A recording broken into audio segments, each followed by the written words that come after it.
Hello friends, I am Praveen बोलके और आपका मेरे यूट्यूब चैनल में स्वागत है।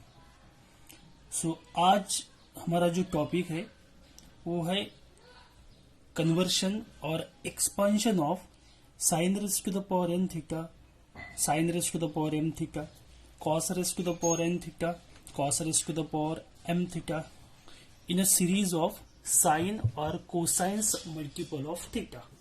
मतलब पावर को अगर मल्टीप्लाई में कन्वर्ट करना है, एक्सपांड करना है, तो हमें कैसे करना है और उसके लिए क्या प्रोसीजर है। तो उसके लिए क्या करना है, हमको एक कॉम्प्लेक्स नंबर कंसीडर करना है जिसको बोलेंगे हम x equal to cos theta plus i sine theta. Cos और साइन है इसीलिए हमने ये पोलर फॉर्म यूज किया और आर का कोई काम नहीं इसीलिए हमने आर लिया नहीं। उसके बाद उसका हम रेसिप्रोकल ले लेंगे 1/x। तो 1/x रेसिप्रोकल में क्या होता है, अगर कॉम्प्लेक्स नंबर ऊपर का नीचे जाएगा या नीचे का ऊपर आएगा तो उसके सिर्फ बीच में के साइन चेंज होंगे, इसीलिए यहाँ पे माइनस आ गया। अभी हम यहाँ पे DMT यूज करेंगे, डी मोरवियस थ्योरम। तो x raise to the power n equal to क्या होगा, cos theta plus i sine theta raise to the power n। यहाँ पे होगा cos n theta plus i sine n theta, और 1/x raise to the power n की value क्या रहेंगी, cos theta minus i sine theta raise to the power n, that is cos n theta minus i sine n theta. अगर इन दोनों को मैं add करता हूं तो x प्लस 1/x मिलेगा हमको। तो कॉस कॉस डबल हो जाएगा और साइन साइन कैंसिल हो जाएगा, तो 2 कॉस थीटा आएगा। और अगर इनको सब्ट्रैक्ट करते हैं तो कॉस थीटा कैंसिल हो जाएगा और plus minus minus minus plus होकर एक डबल हो जाएगा।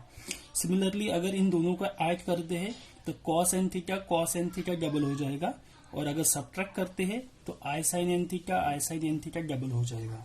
तो यहाँ पर आपको दो इक्वेशन मिलेंगे, दो एडिशन में रहेंगे, दो सब्ट्रैक्शन में रहेंगे, जो रहेंगे पावर n के लिए और दो रहेंगे पावर 1 के लिए। तो इन दोनों इक्वेशन का हमको यूज करना है to expand the power of sine and cos in a series of sines और कोसाइंस मल्टीपल ऑफ थीटा। तो हम जनरली अगर हमको पावर को मल्टीपल में एक्सपांड करना है तो हम ये दो इक्वेशन यूज करेंगे। उसमें भी कंडीशंस है, अगर आपको कॉस ही एक्सपांड करना है तो हम सिर्फ एडिशन यूज करेंगे, और हमको साइन ही एक्सपांड करना है तो हम सिर्फ सब्ट्रैक्शन यूज करेंगे। लेकिन कहीं कहीं पर प्रॉब्लम में दोनों टर्म आती है, तो दोनों टर्म आएंगे तो हम दोनों इक्वेशन यूज करेंगे। ठीक है। उसके बाद जो हमारा नेक्स्ट है वो है बायनोमियल एक्सपेंशन। अभी जो एक्सपेंशन है बायनोमियल, इसका आपको यूज पड़ेगा जिस टाइप के हम प्रॉब्लम अभी सॉल्व करेंगे। तो बायनोमियल एक्सपेंशन का फार्मूला इस टाइप में है, a plus b raise to the power n अगर एक टर्म है तो यहाँ पे क्या होगा, पहले टर्म का पावर n आएगा, दूसरे टर्म का पावर 0 रहेगा, बाद में आएगा nc1, बाद में पहले टर्म का पावर डिक्रीज होगा और सेकेंड टर्म के पावर इंक्रीज हो जाएगा। तो यहाँ पर देखिए आप a raise to the power n है, बाद में a raise to the power n-1 आ गया, फिर n-2 आएगा, लास्ट में n-n मतलब a का पावर 0 हो जाएगा। तो इसीलिए यहाँ पे a की टर्म एब्सेंट है। वैसे यहाँ पर b का पावर पहले 0 है, फिर b का पावर बढ़ गया 1, फिर 2, फिर 3, लास्ट में n, और यहाँ पे जो आएगा यहाँ पे आएगा nc0। तो nc0 की वैल्यू 1 होती है, इसलिए हमने यहाँ पे लिखा नहीं, बाद में nc1, nc2, nc3 और लास्ट में आएगा ncn। तो ncn की वैल्यू भी 1 होती है, इसीलिए हमने वो भी नहीं लिखा। और एक्चुअली ncr का फार्मूला क्या है यहाँ पर, n factorial upon r factorial into n minus r factorial. तो ये फार्मूला भी आप यूज कर सकते हैं, या आप यहाँ पे कैल्सियम में इसका डायरेक्ट आंसर भी निकाल सकते हैं।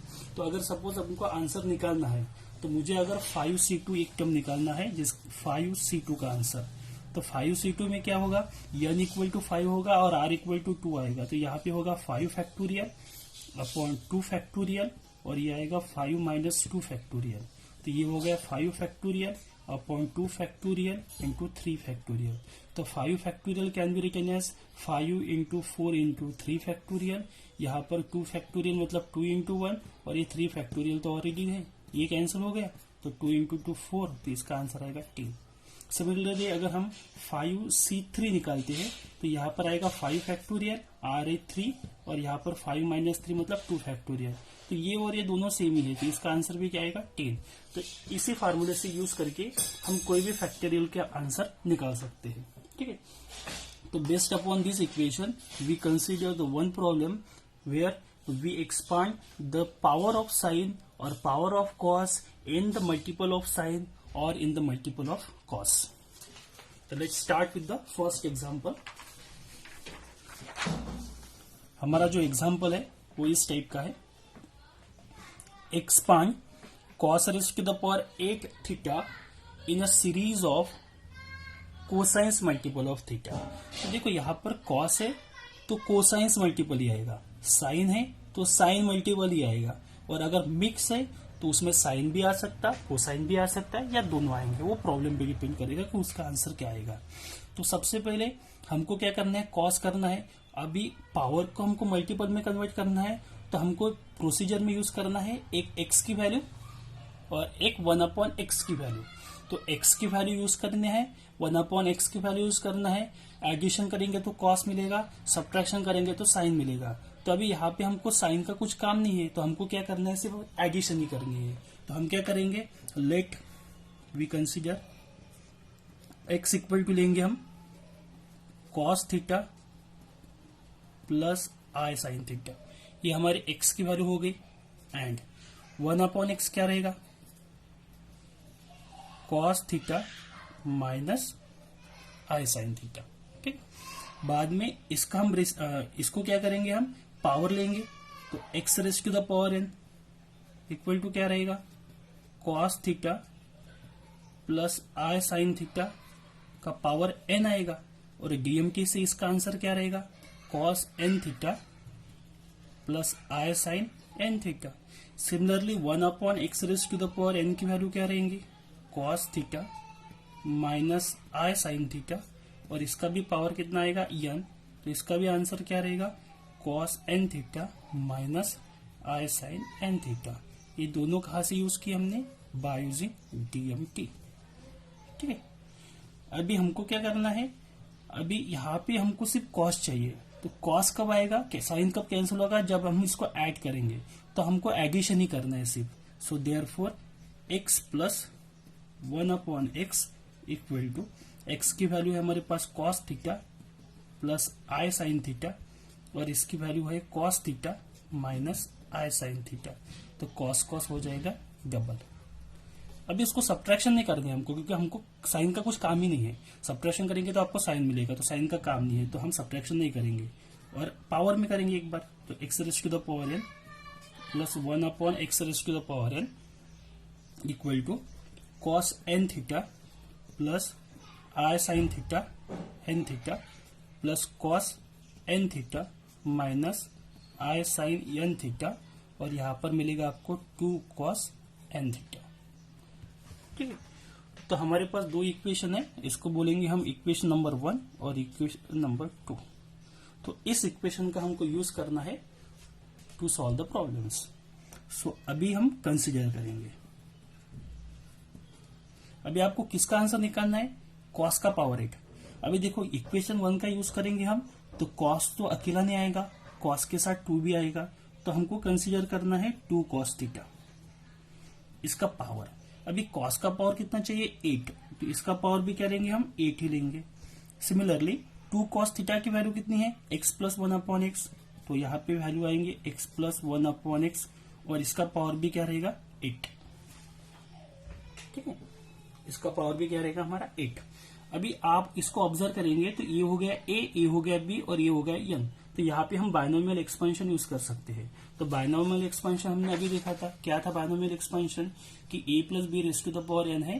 तो क्या होगा, पहले टर्म के पावर डिक्रीज होंगे, सेकंड टर्म के पावर इंक्रीज होंगे, और बीच में क्या आएगा, nc1 nc2 nc3, ये वैल्यूज आएंगे वहां पर.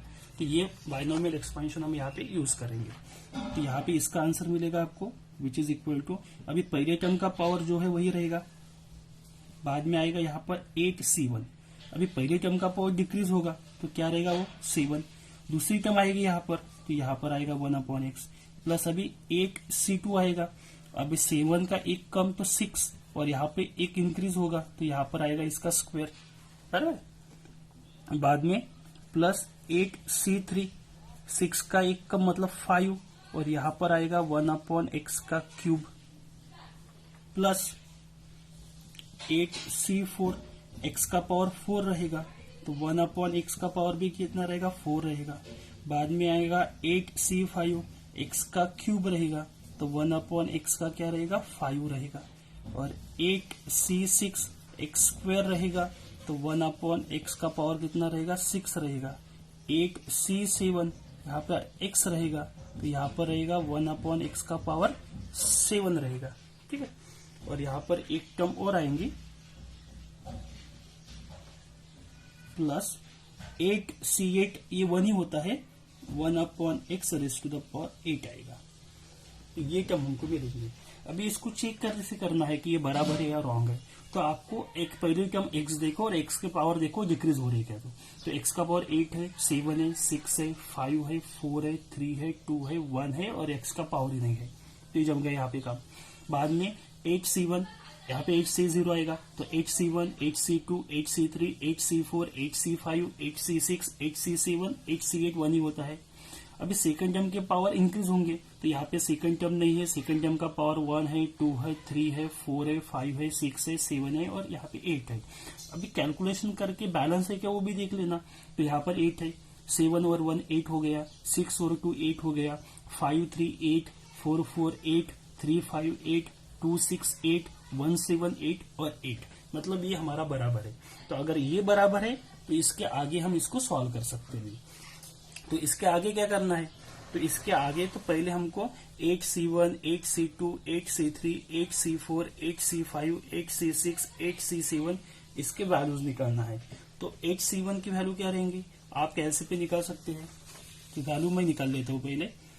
तो यहाँ पे मुझे अगर 8c1 निकालना है तो क्या आएगा 8 फैक्टोरियल अपॉन r मतलब 1 फैक्टोरियल और ये आएगा 7 फैक्टोरियल।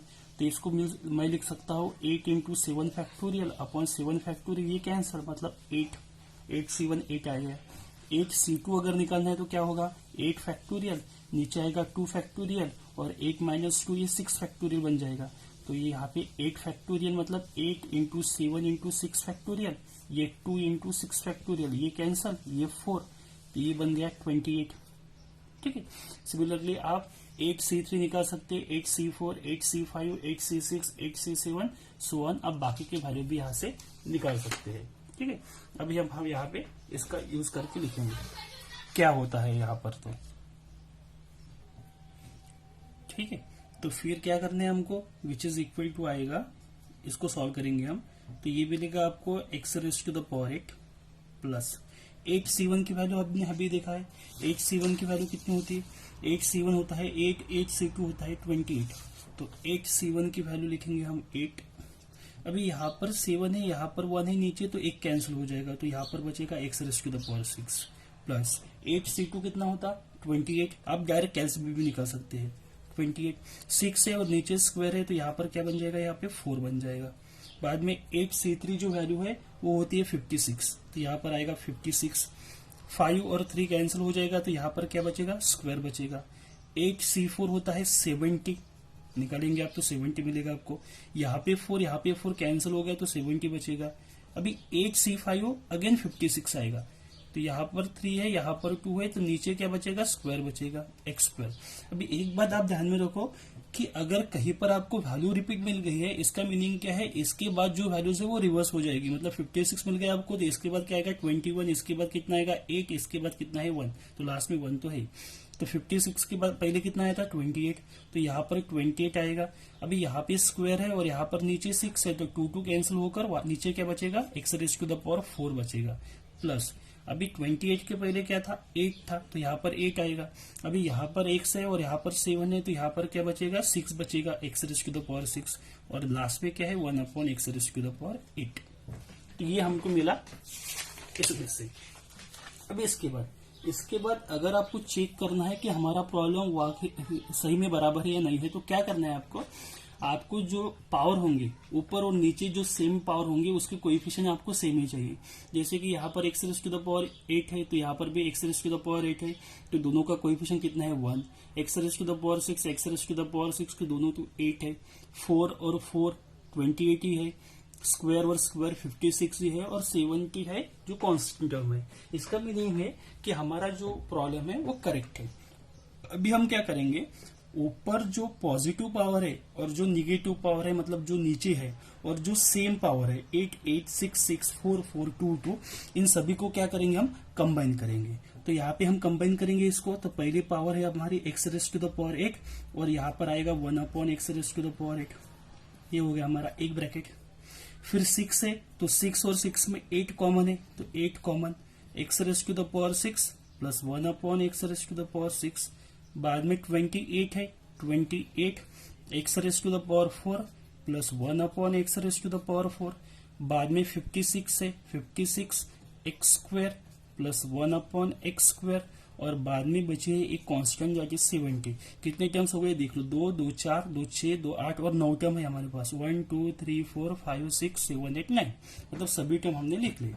अभी यहाँ पे क्या करना है, तो यहाँ पे हमने पहले ही कुछ सॉल्यूशन किया था, उसमें हमने लिखा था कि अगर x raise to the power n plus 1/x raise to the power n की वैल्यू क्या रहेंगी 2 cos n थीटा। मतलब यहाँ पर 4 होगा तो यहाँ पर 4 रहेगा, यहाँ पर 2 होगा तो यहाँ पर 2 होगा, यहाँ पर 3 होगा तो यहाँ पर 3 होगा। तो इक्वेशन 2 का हम यहाँ पे यूज करेंगे।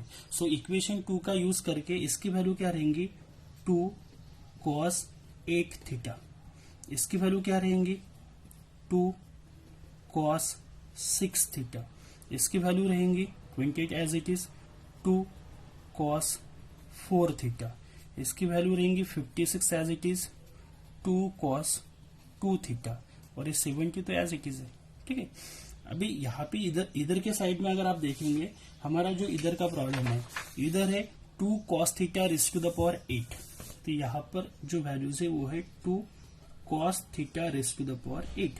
तो इसको अगर cos theta raise to the power 8, अगर इसको सॉल्व करेंगे तो यहाँ पर मिलेगा आपको 2 raise to the power 8 cos raise to the power 8 theta. और यहाँ पर आप सभी टर्म में देखेंगे ना, तो सभी टर्म में 2 कॉमन है, तो 2 को हम बाहर लिख सकते। तो 2 बाहर लिखेंगे तो आपको मिलेगा cos 8 थीटा, यहाँ पर मिलेगा 8 cos 6 थीटा, यहाँ पर मिलेगा 28 cos 4 थीटा, यहाँ पर मिलेगा 56 cos 2 थीटा, और यहाँ पर मिलेगा 35। तो 2 और 2 कैंसिल हो जाएगा, तो यहाँ पर बचेगा 2 raise to the power 7 cos raise to the power 8 theta, और यहाँ पर मिलेगा cos 8 theta plus 8 cos 6 theta plus 28 cos 4 theta plus 56 cos 2 theta plus 35। तो यहाँ पे हमको क्या निकालना था cos raise to the power 8 theta की वैल्यू। तो ये 2 रेज़ टू द पावर 7 इधर आ जाएगा, तो 2 raise to the power 7 into cos 8 theta plus 8 cos 6 theta plus 28 cos 4 theta plus 56 cos 4 theta plus 56 cos 2 theta plus 35। अभी यहाँ पर ये हो गया हमारा एक्सपेंशन, और 2 रेज़ टू द पावर 7 है, तो 2 रेज़ टू द पावर 7 की आप वैल्यू भी निकाल सकते हैं। तो what is the value for 2 raise to the power 7? 2 raise to the power 7 की वैल्यू कितनी आएगी 1/128। कैसे में आप कहीं पर भी निकाल सकते हैं। तो ये होगा cos raise to the power 8 theta is equal to 1/128 और cos 8 theta plus 8 cos 6 theta plus 28 cos 4 theta plus 56 cos 2 theta plus 35। और हमको क्या पूछा था, हमको पूछा था कि expand cos raise to the power 8 theta in a series of cosine multiple of theta. तो हमने क्या किया, cos raise to the power 8 theta को कोसाइन की जो मल्टीपल है उसमें हमने कन्वर्ट कर दिया। तो ये जो है ये हो गया हमारा फाइनल आंसर। ठीक है, सिमिलरली अगर आपको कोई साइन का प्रॉब्लम पूछते हैं, अगर हमको कोई साइन का प्रॉब्लम पूछा है तो हम क्या करेंगे, यहाँ पर सब्ट्रैक्शन यूज करेंगे। सब्ट्रैक्शन यूज करेंगे तो क्या होगा, कॉस कॉस कैंसिल हो जाएगा और साइन साइन डबल हो जाएगा। तो हम स्टार्ट कहाँ से करेंगे, यहाँ पे 2y साइन थीटा रहेगा, तो हम 2y साइन थीटा से स्टार्ट करेंगे। तो अगर मिक्स है तो मिक्स है, तो फिर दोनों यूज करना है। तो हम अगले लेक्चर में एक मिक्स का प्रॉब्लम ले लेंगे, और अभी यहाँ पर हम स्टॉप करते हैं। Thanks for watching.